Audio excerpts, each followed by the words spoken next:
Hi you guys, welcome back. So this is part 3 of my sort of documentary series of Tiffany Henyard's early tenure as mayor. And I'm showing some highlights of when things started to go wrong between her and the trustees. Now parts 1 and 2 are right before this video. If you wanted to go back and get all caught up before watching part 3, please go ahead and do that. No long intro today, but if you're new here and like what you hear, please leave this video a like. And if you're a returning subscriber, please leave it a like as well. Let's start the show.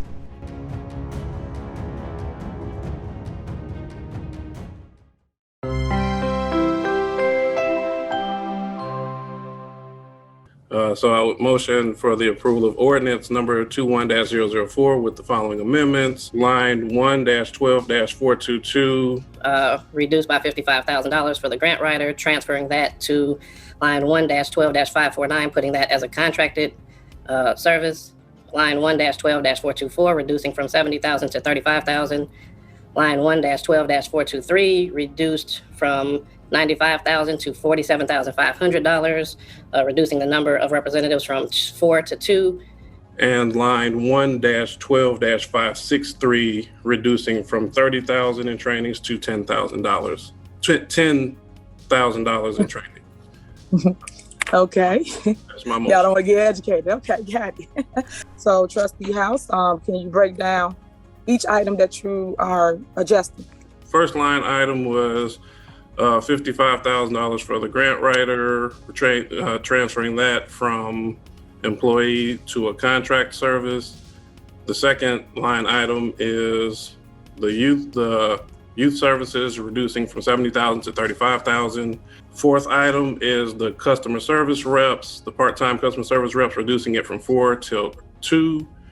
And the fourth item is reducing the trainings from $30,000 to $10,000.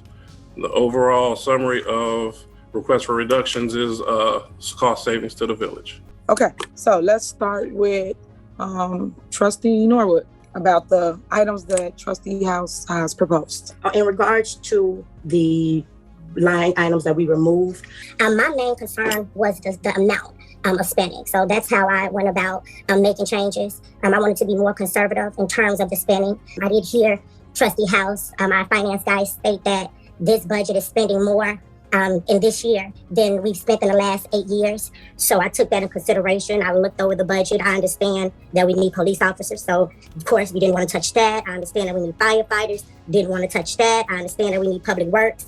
Didn't want to touch that. The grant writer, I feel that the grant writer should be on contract.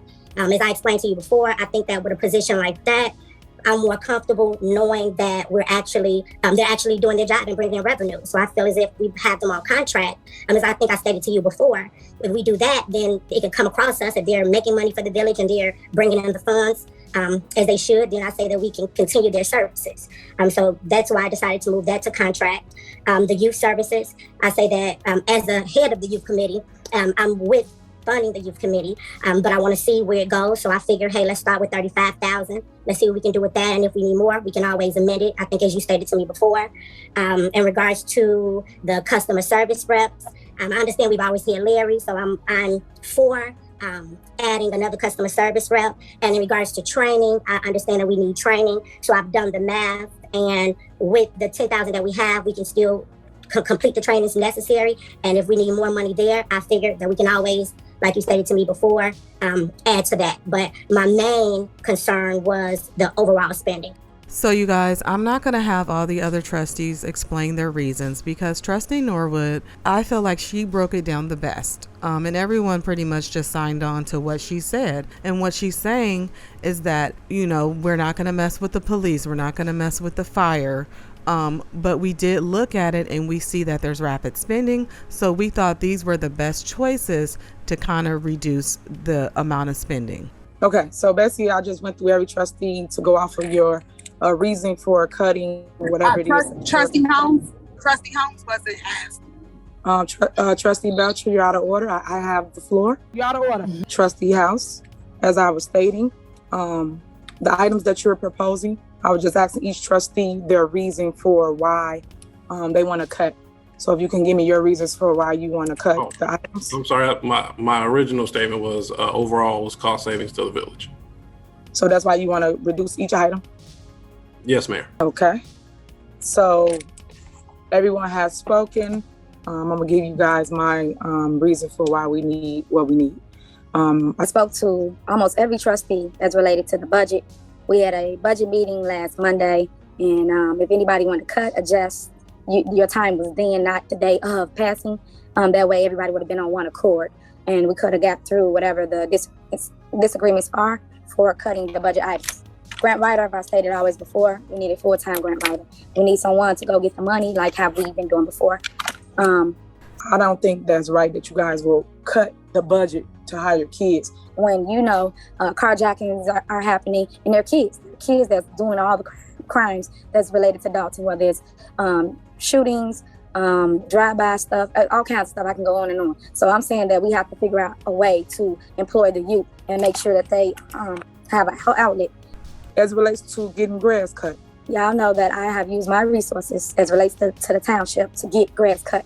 That's a program that I want to initiate here in the village of Dolton, to have the youth cut the grass, do the leaves, and also do the snow. Customer service reps. We are in need of help with answering phones. If anybody that's watching this, pay attention to the phone lines. We do not answer the phones here because we are overbooked with complaints. That shocked me. For you guys don't want training to get educated as being a new elected official. They never said they didn't want training. They were just reducing the amount. So she's putting words in their mouth, and luckily I can chime in because they can't chime in. They just have to sit there and watch her twist around the words and twist around what they have agreed upon. And it's the blame game, right? And we see her do this all the time, up to the most recent board meetings. And that's what she has done from day one, you guys. And that's why I'm showing these old board meetings, because this board meeting took place about 2.5 months after she became mayor. So this type of attitude and this type of grandstanding on the trustees started taking place early on. And so it's no wonder why they wanted to eventually try to recall her, because this type of behavior started to manifest and it just got worse. So you guys, let me know what you feel about this. Do you feel like the trustees took out things that were needed, or do you feel like they were justified in the reasons that they took these things out? Because the reasons basically were, these were the things that they thought were like the least important on the list. That's why they didn't take out the fire. They didn't take out the police, things of that nature. They chose other things that they felt would be okay. But I feel like them taking things out of the budget and amending it, Tiffany took as a personal attack on her authority. Okay, because we know how she is with her authority and putting some respect on her name. All right.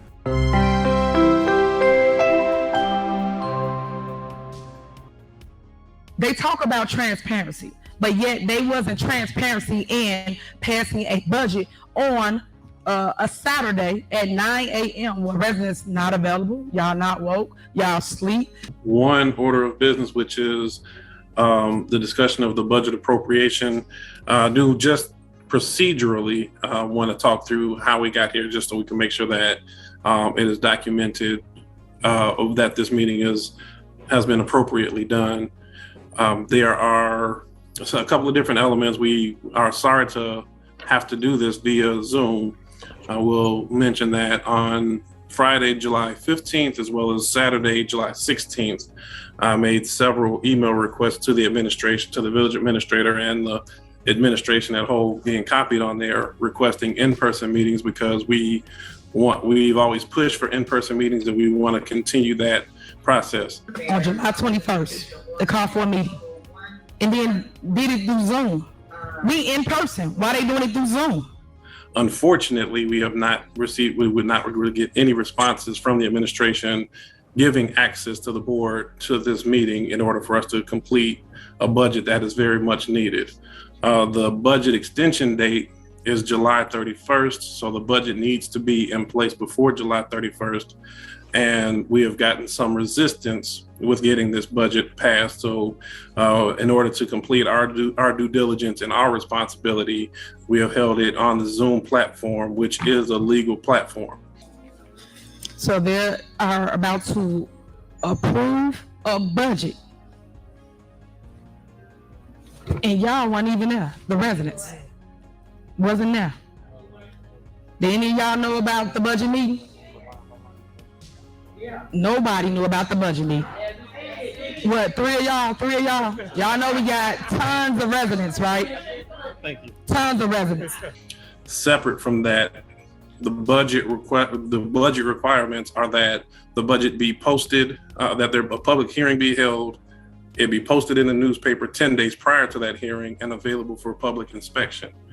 So let's talk about transparency. So in the clip, it should have stated what did he approve. All he did was go through line items. Everybody know what a line item is. You have to tell people what you're cutting and why you're cutting those items. For instance, on this budget that they approve, you have vehicle licenses, you have liquor licenses, which I am so proud to say I never ever given out one liquor license since being the mayor for over a year and a half.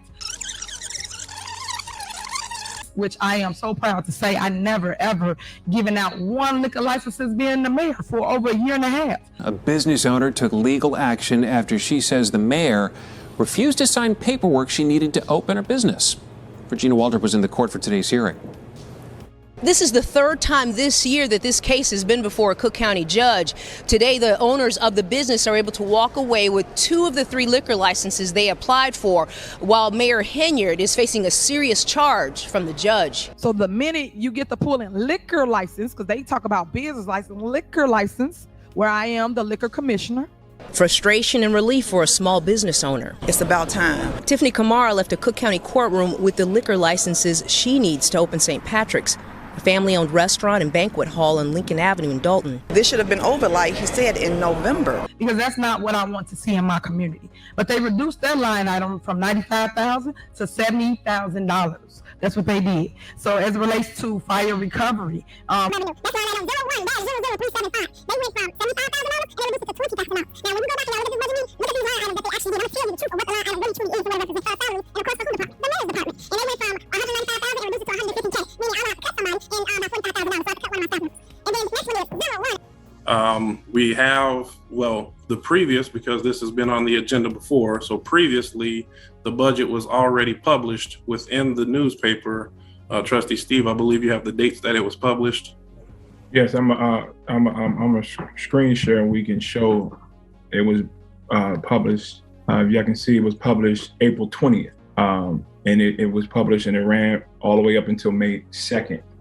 So this is the legal document that was sent over. That the village definitely sent it over. We spent $390 to post it. So you talk about transparency. This is transparency. What you saw at that budget meeting, that was not transparency. That was a quick, hurry up, let's vote. The residents sleep. They at home. They outside. They at the grocery store. We're going to have a meeting on a Saturday when they had 5 more days to actually have a budget meeting like we do at regular board meetings. And you could have hit it at 5:30, 6 o'clock at night so that the residents can be here to hear what's going on. You know, we did with the proper things. The village did the proper things so we can pass it. Thank you for sharing that information. Separate from that, on May 2nd was the original date that a public hearing was held. At that time, the board did not move forward because we did not have the opportunity to go through it line by line and share with the residents. Subsequent to that, on June 8th, the Finance Committee held a hearing where the residents were allowed to come in, give their opinions and give their feedback on the budget and move it forward. But I just want to point that out since we keep just voting on stuff and making it what's right for you guys. But when it comes to things that I place on this agenda, you guys table it or you don't want to talk about it, and that's not fair to the residents. But now you have your transparency. Now you can ask the questions that they did not answer for you in their video. The board is trying to pass the budget and we're meeting resistance from the administration. So we're hoping this is everything in order. If this thing doesn't go through and get passed and sent to the proper channels, it won't be on the Board of Trustees, being that we're getting blamed for everything right now. So that's the truth. We're doing things right and exact, and this is proper. If it doesn't go on, we will get blamed for it, but it won't be because of us. We did everything proper, right, and exact.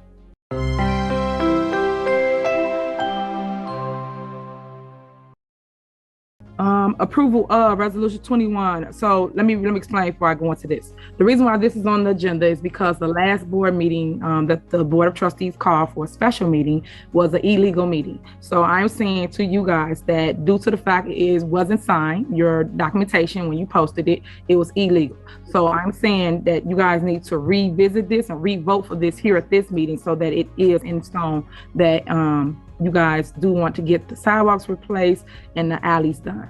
So that's the reason for this. So for letter C, is there a motion to approve these items once again? Well, Mayor, if I can comment, the statement that is illegal, my perspective, as well as that of the Legislative Council that we retained, was that it's a legal meeting. So I feel that that was properly approved, and I will not be motioning at this time. Okay, anyone else? Okay, so just make sure you have it for the record, Clerk Key, what I just stated, so that they do understand that the meeting that they previously had was illegal for the second time. You guys posted a meeting without signing it properly or posting it properly. That's why I'm stating that you guys should have just took this action and just voted again, and that way everything would have been actually in stone. So her arguing and going back and forth with the trustees about them having quote unquote illegal meetings, secret squirrel meetings, she likes to call them nowadays. It's been going on for a while because this was in 2021. Like I said, this was just 5 months after Tiffany Henyard got into her mayor position.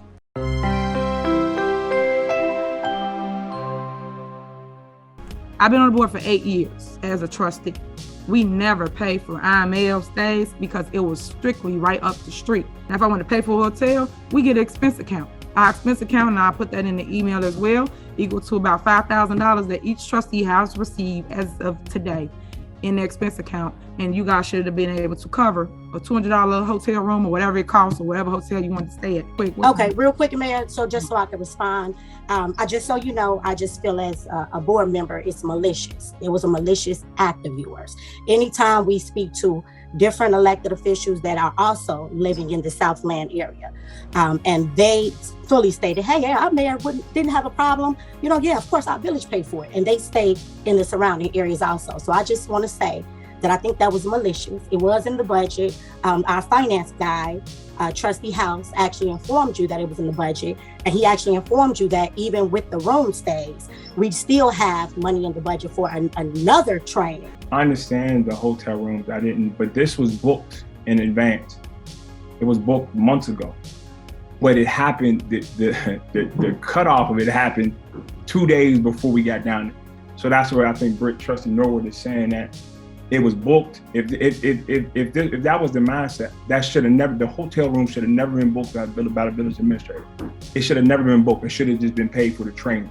But the training plus the hotels were booked. And then after the last board meeting, 2 days before it, I'm taking a credit card in the name of budget. No, if it was concerned about the budget, the hotels should have never been booked. So for the record, I didn't know anything about the hotels being booked until when I found out about it.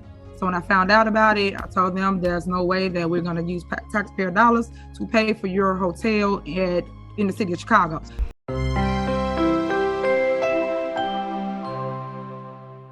Next on the agenda is a special item from Special Board of Trustees meeting September 27, 2021, a directive motion regarding police protection. So this was Trustee Belcher, so I guess the floor is yours. Well, we discussed it at the special meeting, so it's a matter of voting on it or to make a decision if the board wanted to take it into executive session, but it's really a matter for voting right now. Well, it's up to you guys. You tell me what you would like to do. Is no ordinance or resolution on here, so I didn't understand what your directive was because y'all have nothing together as it relates to this item. So the original one came with the meeting when we had the special meeting, Mayor. It was attached to it. Yeah, it's no ordinance on it. It's just something like someone wrote something. So I did confer with the attorney, and the attorney stated there is no directive. So was it an ordinance form, a resolution? It has nothing at the top. Like how when we read all these items, it say ordinance number or resolution. Your item don't have that. It's just like someone wrote a paragraph making a statement. Again, I asked the attorney about it. Y'all had no directives as it relates to a resolution or ordinance. It was just a motion to do what? So normally when you make a resolution or ordinance, you tell us what you want to do. All you did was write a paragraph. Not in high school. You got to put resolution and ordinance on it so we know what we're doing. This is a government. So. We can discuss it. I'm asking the board members if you want to discuss it in executive session or... Yeah. Well, we already discussed it, so if it's... Oh, okay. So if you guys' mind is made up, right, but hear me out. If you guys' mind is made up and you feel that this is something you want to do, let's move forward and keep it moving. I don't want to prolong the meeting any longer because we're at the end. So I still stand the same way I have before. I'm a single mom. You all know that, with a 2-year-old daughter. So for you all to even think or consider removing something like that from myself that's given to everyone in the nation as relates to when you're in politics, it comes with the title. It ain't nothing that I just made up and got. So you guys know about the threats, you know about everything, and y'all broadcast everything here to the public, the last board meeting, and what you think happened after that. So all I'm saying to you is that y'all should take that consideration, and for you to be a woman yourself, Trustee Belcher, it's a shame for you to even try to go this route. I guess everybody upset because I didn't pay for you guys' hotel rooms. So I guess this is your way of trying to get back at me over police detail, which I feel is petty. I do feel that that's beneath you guys, and I'm not gonna stoop to the level because at the end of the day, I'm gonna do what I need to do because I'm gonna protect myself and my daughter, which is my family, that you guys are putting at stake by putting on this clown show as it relates to my safety. I don't appreciate it. I said that before. I'm gonna say it again. Y'all wrong. Y'all wrong. Y'all wrong.